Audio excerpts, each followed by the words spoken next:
Tidak ada yang pernah membayangkan seorang legenda Chelsea bakal mencetak gol ke gawang klub yang ia cintai. Namun begitulah sepak bola, penuh kejutan, kadang juga pengkhianatan yang membuat hati fans remuk, tapi juga kagum dalam diam. Frank Lampard, sosok yang selama bertahun-tahun identik dengan biru tua Stamford Bridge, tiba-tiba memakai biru langit Manchester City. Dan yang lebih ironis lagi, dia justru bersinar di sana. Di usianya yang sudah tak lagi muda, ia malah bersinar di klub yang seharusnya jadi rival berat tim lamanya. Pada musim panas 2014, Chelsea sedang sibuk berbenah di bawah arahan Jose Mourinho. Mereka baru saja mendatangkan Cesc Fabregas dan Diego Costa, dua pemain yang langsung jadi tumpuan baru. Sementara itu, Frank Lampard dibiarkan pergi oleh tim yang ia cintai. Kontraknya bersama The Blues tak diperpanjang. Setelah 13 tahun ia lewati di Stamford Bridge dengan 648 penampilan dan 211 gol, berakhir begitu saja. Tanpa pesta perpisahan megah, tanpa lagu perpisahan di Stamford Bridge, Lampard memilih langkah yang tak biasa. Ia tidak langsung pensiun, tidak juga pindah ke klub nostalgia. Ia justru menandatangani kontrak dengan klub MLS baru, New York City FC, yang pada saat itu bahkan belum ikut kompetisi karena baru akan debut tahun berikutnya. Tapi kemudian, sesuatu yang tidak direncanakan terjadi. Usut punya usut, New York City ternyata adalah sister club dari Manchester City. Keduanya dimiliki oleh City Football Group, dan karena MLS belum mulai, Lampard pun dipinjamkan ke Manchester City selama 6 bulan. Kabar ini langsung meledak di media Inggris.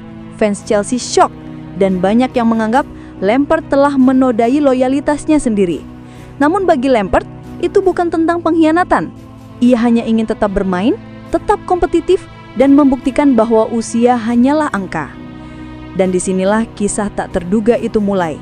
Pada awalnya, Manuel Pellegrini tak berniat menjadikan Lampard sebagai starter. Sebab, skuad City saat itu sudah cukup mewah. Ada Yaya Toure, David Silva, Nasri, dan Fernandinho. Tapi setiap kali ia diberi kesempatan, Lampard selalu menjawab dengan satu hal yang ia tahu paling baik, yaitu gol. Debut perdananya bersama Manchester City datang ketika melawan Arsenal di Emirates Stadium. Masuk sebagai pemain pengganti, Lampard tampil tenang, cerdas, dan nyaris mencetak gol lewat tendangan jarak jauh khasnya. Beberapa minggu setelahnya, momen yang paling emosional baginya pun akhirnya terjadi. Manchester City berhadapan dengan Chelsea di Etihad Stadium. Chelsea unggul lebih dulu lewat gol Andre Schürrle. The Citizen berusaha mengejar tapi tak kunjung mampu menembus pertahanan tim tamu. Hingga pada menit ke-85, bola datang ke Lampard. Satu sontekan halus, bola bersarang di gawang Thibaut Courtois. Skor berubah 1-1. Dan untuk sesaat, dunia berhenti. Lampard menunduk. Ia tidak berselebrasi. Rekan-rekan barunya merayakan, tapi Lampard menolak. Fans Chelsea di tribun ikut berdiri, sebagian meneteskan air mata. Itu bukan sekedar gol penyeimbang. Itu simbol dilema antara cinta dan profesionalisme, antara masa lalu dan masa kini. Siapa sangka gol itu hanyalah permulaan. Musim itu Lampard mencetak 8 gol dari hanya 38 penampilan. Ia tak bermain setiap pekan, tapi setiap kali diturunkan, kontribusinya nyata. Baik lewat assist, visi permainan, maupun sekedar menjaga tempo saat tim butuh pengalaman. Yang menarik, para pemain muda City mengaku kagum dengan etos kerja Lampard. Ia datang lebih awal ke tempat latihan, pulang paling akhir.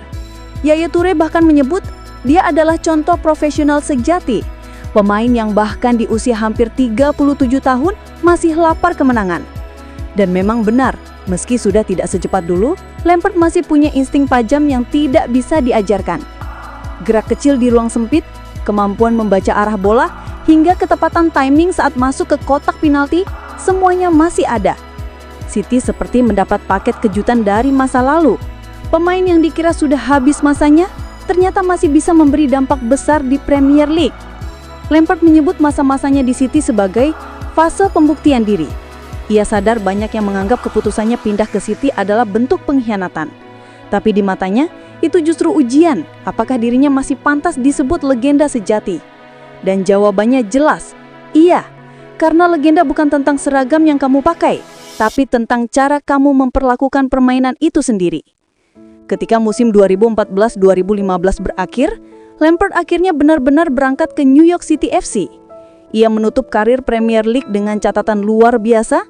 Ia mencatatkan 609 penampilan dengan 177 gol, yang menjadikan gelandang tersubur dalam sejarah Premier League. Dan di antara semua momen yang ia lalui, gol ke gawang Chelsea mungkin menjadi yang paling menyakitkan, tapi juga paling jujur.